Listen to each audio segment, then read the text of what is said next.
கூட்டமா போறது பெருசு இல்ல, யாரு வெல்ல போறாங்கன்றதுதான் பெருசு பாருங்க.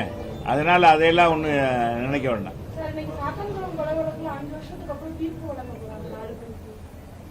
அதெல்லாம் அது வழங்கின பிறகு அதெல்லாம் நீதிமன்றத்தினுடைய இதெல்லாம் நம்ம சொல்ல முடியாது.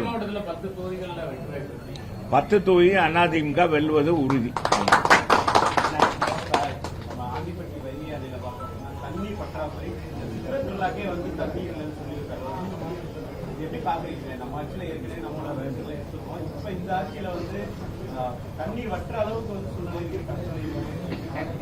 அதாங்க இந்த ஆட்சியில மிகப்பெரிய குறைபாடு என்னன்னா நிர்வாக குளறுபாடு தான்.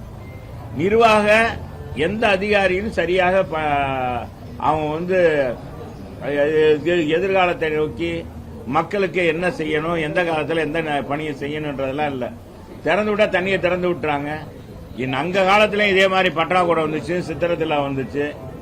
அதை சொன்னா ஓட்டிடுவீங்க, நீங்க இனி ஓட்ட போவீங்க. இதே மாதிரி மிகப்பெரிய வறட்சி 17, 18 எல்லாம் மிகப்பெரிய வறட்சி. அண்ணன் பொதுச் செயலாளர் முதலமைச்சர் ஆனவுடனே மதுரை மாவட்டமே பூரா வறட்சி பூமியாகி வறட்சியினால பாதிக்கப்பட்ட விவசாயிகளுக்கெல்லாம் எங்க அண்ணன் இழப்பீடு கொடுத்தார்.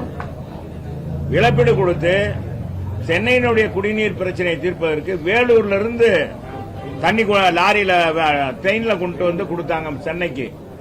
அப்படிப்பட்ட சூழ்நிலை இருந்துச்சு. அதே மாதிரி மதுரைக்கும் வெயில் தாக்கத்தின் காரணமாக தண்ணி பற்றாக்குறை இருந்துச்சு. அதனாலதான் அந்த தெருமுக்குள் போய் கொண்டு போனோம். அது அதிகாரியை சொன்னாங்க. அன்னைக்கு இருந்த நம்முடைய மாவட்ட ஆட்சித்தலைவர் அன்னைக்கு இருந்த முதன்மை பெரியார் சொன்னதன் அடிப்படையில் நாங்க போய் பார்த்தோம். அதை வச்சு ஓட்டணும். ஆனா இன்னைக்கு அப்படிப்பட்ட இல்ல. மழை நல்லா பெஞ்சிருக்கு, பருவமழை. இந்த ஆட்சியில எங்க காலத்துல வறட்சி ஏற்பட்டது, புயல் ஏற்பட்டது, மிகப்பெரிய வறட்சி இதெல்லாம் ஏற்பட்டது. சொல்ல முடியாத கொரோனா கொரோனாவுக்கு தடுப்பூசி கண்டுபிடிக்காத சூழ்நிலை.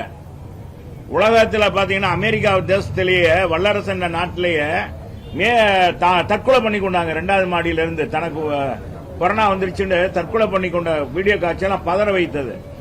எல்லார் வீட்லயும் பார்த்தா வீடுகள்ல ஒரு குழந்தைக்கோ ஒரு பையனுக்கோ வந்துருச்சு, ஒரு வீட்டுக்காரருக்கோ வந்துருச்சுன்னா அதை அவங்கள தீண்டத்தகாத ஏதோ ஒரு பேய் பிடிச்சிருச்சு அப்படின்னு தனியா போட்டு அடைச்சு வச்சுட்டு சாப்பாடு கூட கொடுக்காம தட்டுல தள்ளி விடுற காலம்லாம் இருந்துச்சு. அப்படிப்பட்ட சூழ்நிலையிலும் 5 பைசா வருமானம் வராத சூழ்நிலையிலும் பொதுச் செயலாளர் தமிழக மக்களை பாதுகாத்துக் கொண்டார். முதலமைச்சராக இருந்த அண்ணன் எடப்பாடியார் தான் உயிரை பணை வைத்து 32 மாவட்டங்களுக்கு அந்த கொரோனா அந்த தொற்று காலத்திலும் கொரோனா பற்று காலத்தில் மிகப்பெரிய தீவிரமா இருக்கிற நேரத்தில் ஒவ்வொரு மாவட்டமாக பயணித்து அந்த அதிகாரிகள், அங்க இருக்கிற சமூக ஆர்வலர்கள், அங்க இருக்க விவசாயிகள், அங்க இருக்க மக்கள் பணியாளர்கள், அங்க இருக்கிற வியாபாரிகள், அங்க இருக்கிற மகளிர் குழுக்களை அழைத்து, விவசாயிகள் குழுக்களை அழைத்து என்ன செய்ய வேண்டும் நான் இந்த அரசாங்கம் அப்படின்னு கேட்டார்.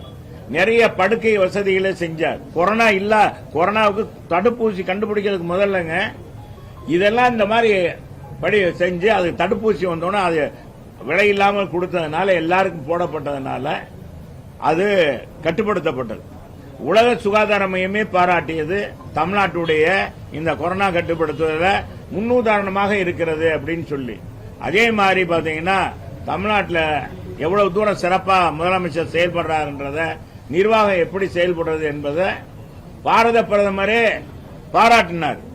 ஏன்னா வீடியோ கான்பரன்ஸில் தான் எல்லாருடையும் பேசணும். அந்த வீடியோ கான்பரன்ஸில் இந்தியாவில் இருக்க அத்தனை மாநிலங்களுக்கும் பேசும்போது தமிழ்நாட்டுடைய முதலமைச்சர், தமிழ்நாட்டுடைய நிர்வாகம் எவ்வளவு சிறப்பாக இந்த கொரோனாவை கட்டுப்படுத்திருக்காங்கன்றத பாருங்க, அவங்ககிட்ட கேட்டுக்கங்க அப்படின்னு சொன்னார். இந்த மாதிரி பெருமை வேற யாருக்கும் கிடையாது.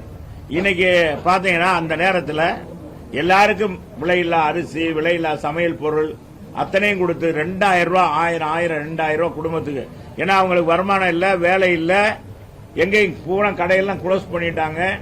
காய்கறி கடையெல்லாம் நாங்க கூட்டுறவுத்துறை மூலமாக, நானே தமிழ்நாடு முழுவதும் நானே கூட்டுறவுத்துறை மூலமாக பல இடங்களில் கூட்டுறவுத்துறை மூலமாக மொபைல் வண்டியில கொண்டு போய் வீடு வீடு கொண்டு போய் கொடுத்தோம் குறிப்பிட்ட நேரத்தில். அதே மாதிரி பலசரக்கு எங்க கூட்டுறவு சங்கங்கள்ல போடப்பட்டு ரேஷன் கடையில் எல்லாருக்குமே சமையல் பொருள் அடங்கிய ரொம்ப விலை குறைவாக 300 ரூபாய்க்கு ஏறத்தாழ 25 பொருட்கள் அடங்கியதை கொடுத்தோம், பொட்டணமாக கொடுத்தோம். அதெல்லாம் மக்களுக்கு ரொம்ப பயன்பாடாக இருந்துச்சு. ஏன்னா கடையெல்லாம் பலசர கடையெல்லாம் திறக்கல.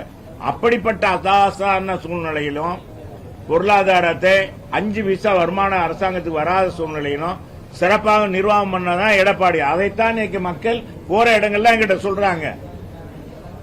அட எடப்பாடியார் நல்லவரப்பா, நல்ல நிர்வாக திறம் படைச்சவர். இன்னைக்கு பாருங்க, எங்களால சமாளிக்க முடியல, எங்க குழந்தைகள் எங்களுக்கு பாதுகாப்பு இல்ல, போதை நடமாட்டம் அதிகமாயிருச்சு, குழந்தைகளை சிரிச்ச மாணிக்கு போற பிள்ளைகளை சாயங்காலம் சிரிச்ச மாணிக்கு வருமா அப்படின்னு பயமா இருக்கு. கல்லூரிக்கு போற பிள்ளையை அனுப்பிச்சு விடும்போது அது முறையாக வந்துருமா அப்படின்னு பயப்படுற அளவுக்கு இன்னைக்கு ஒவ்வொரு குடும்ப தலைவனும் அச்சப்படுறாங்க. அதனாலதான் ஒத்து பாக்குறாங்க மக்கள். வேற ஒண்ணும் இல்ல, அலங்காரமாக அப்படி எல்லாம் பேசுறவர்ல எங்க பொதுச் செயலாளர் நல்ல நிர்வாகமாக நிதர்சனமான உண்மையை பேசுறாரு. அதனாலதான் அதிமுகவுக்கு செல்வாக்கு கூடியிருக்கு.